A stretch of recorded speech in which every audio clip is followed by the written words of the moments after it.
Hello दोस्तों, कैसे हो आप लोग। मेरा नाम है Rana and welcome to my channel. दोस्तों, आज हम लोग एक काफ़ी इंटरेस्टिंग टॉपिक के ऊपर डिस्कस करने वाले हैं। वो है प्लेट टेक्टोनिक थ्योरी। तो चलिए जान लेते हैं। ये जो टेक्टोनिक वर्ड है, ये आया है ग्रीक लैटिन वर्ड से जो है टेक्टोन, और उसका मीनिंग है टू बिल्ड अप। और प्लेट वर्ड को सबसे पहले प्रपोज किया गया था एक जियोलॉजिस्ट जिनका नाम है प्रोफेसर J.T. विल्सन इन 1965 में। और इस प्लेट टेक्टोनिक थ्योरी को मोस्ट ऑफ द साइंटिस्ट ने एक्सेप्ट किया था। दोस्तों, इस थ्योरी से हमें ये पता चलता है कि धरती के सतह में होने वाले हर एक चेंजेस और उसके पीछे क्या रीजंस है, जैसे पहाड़ और पर्वतमालाएं कैसे बनते हैं, वॉल्केनिक इरप्शन और अर्थक्वेक जैसे इतने बड़े बड़े डिजास्टर के पीछे क्या रीजंस हो सकते हैं, और धरती में इतने बड़े बड़े ट्रेंचेस आए कहाँ से। प्लेट दरअसल हमारे धरती के आउटर लेयर जो कई हिस्सों में डिवाइडेड है, वो बड़े बड़े पत्थरों से बने हुए हैं। उसे ही हम प्लेट्स कहते हैं। और ये हर साल लगभग 10 सेंटीमीटर पर स्पीड से यहाँ से वहाँ तक मूव होते रहते हैं। हमारे धरती के अंदर ऐसे कई सारे लेयर्स हैं जो बड़े बड़े पत्थरों से बने हैं, जैसे क्रस्ट, मेंटल, आउटर कोर और इनर कोर। पर जो क्रस्ट है, जिसे हम धरती के ऊपरी सतह कहते हैं, ये सारे प्लेट्स हमें वहाँ पर देखने को मिलेंगे। हमारे धरती में जितने सारे कॉन्टिनेंट्स हैं, वो सब इन्हीं प्लेट्स के ऊपर खड़े हैं।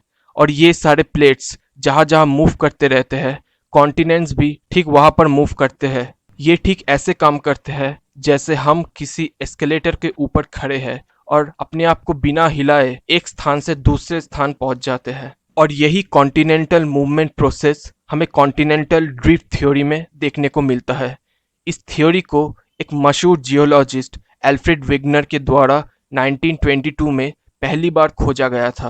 ये सारे प्लेट 70 किलोमीटर से लेके 150 किलोमीटर तक थिक होते हैं, और यहाँ का टेम्परेचर लगभग 1300 डिग्री सेल्सियस से लेके 2000 डिग्री सेल्सियस होते हैं। ऐसे ही कुछ प्लेट्स का नाम है Eurasian plates, Indian Australian plates, north American plates, south American plates, Arabian plates, Antarctic plates और एक्सेट्रा। दोस्तों, ये सारे प्लेट्स धरती के मेंटल लेयर के ऊपर तैरते रहते हैं, और ये सब अपने बाउंड्रीज की मदद से एक दूसरे से मिलते भी है और अलग भी हो जाते हैं। तो चलिए जान लेते हैं इन प्लेट्स बाउंड्रीज के बारे में। साइंटिस्टों ने यहाँ पर प्लेट बाउंड्रीज को 3 कैटेगरीज में बांटा है: divergent plate boundaries, convergent plate boundaries and transform plate boundaries. Divergent plate boundaries वो है जब दो प्लेट्स एक दूसरे से दूर जाते हैं, तब इस प्रोसेस को डाइवर्जेंट प्रोसेस कहते हैं। ज्यादातर ये प्रोसेस हमें ओशन के अंदर प्लेट बाउंड्रीज पर देखने को मिलता है। कन्वर्जेंट प्लेट बाउंड्रीज वो है जब दो प्लेट्स एक दूसरे से टकराते हैं और बीच का हिस्सा ऑटोमेटिकली फोल्ड होके ऊपर उठ जाते हैं, तब हम इस प्रोसेस को कन्वर्जन कहते हैं। इस प्रोसेस के माध्यम से फोल्ड माउंटेन का क्रिएशन होता है।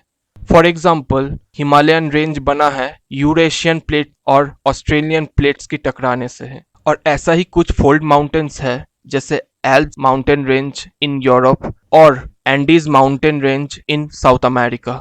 And the last, transform plate boundaries. जब दो प्लेट्स एक दूसरे से स्लाइड करते हैं, तब इस प्रोसेस को ट्रांसफॉर्म प्रोसेस कहते हैं। दोस्तों, यहाँ पर हमें सबसे बड़े बड़े अर्थक्वेक देखने को मिलता है। फॉर एग्जाम्पल, 1989 में अमेरिका के कैलिफोर्निया शहर में हुआ सबसे बड़ा अर्थक्वेक, जिसे लामा पेरिया अर्थक्वेक कहते हैं।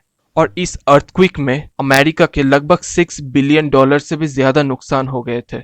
दोस्तों, हमारे धरती के नीचे इतना कुछ घट रहा है, हमें इसका एहसास कभी कभार ही होता है। आखिर ये सब अपने आप कैसे होता है? मेरा मतलब, इन सारे प्लेट मूवमेंट्स के पीछे क्या रीजंस है? तो चलिए ये भी जान लेते हैं। साइंटिस्ट के अनुसार इन सारे प्लेट्स मूवमेंट के पीछे one of the reasons temperature and gravitational changes हो सकते हैं। साइंटिस्टों का यह भी मानना है कि हीट एनर्जी जो धरती के अंदर इनर कोर से शुरू होके प्लेट बाउंड्रीज को पुश करते हैं, इसके कारण प्लेट मूव होना शुरू हो जाते हैं, और इन प्लेट्स के जो एजेस है वो धरती के अंदर आहिस्ता आहिस्ता समा जाते हैं। इसे हम सब पुल भी कहते हैं। और इसी तरीके से प्लेट्स मूव करते रहते हैं, और इस एंटायर प्रोसेस को हम कन्वेक्शनल करंट कहते हैं। हालांकि ये प्रोसेस बहुत ज़्यादा स्लो है। इस प्रोसेस के थोड़ा बहुत चेंजेस हमें देखने के लिए लाखों करोड़ों साल इंतज़ार करना पड़ता है। तो दोस्तों ये रहा plate tectonic theory. I hope आप लोगों को ये वीडियो काफ़ी ज़्यादा इंफॉर्मेटिव लगा होगा। अगर आपको ये वीडियो पसंद आया तो शेयर कीजिएगा, लाइक कीजिएगा और हाँ, सब्सक्राइब ज़रूर कीजिएगा। तो अब हम मिलेंगे नेक्स्ट वीडियो में, तब तक के लिए गुड बाय।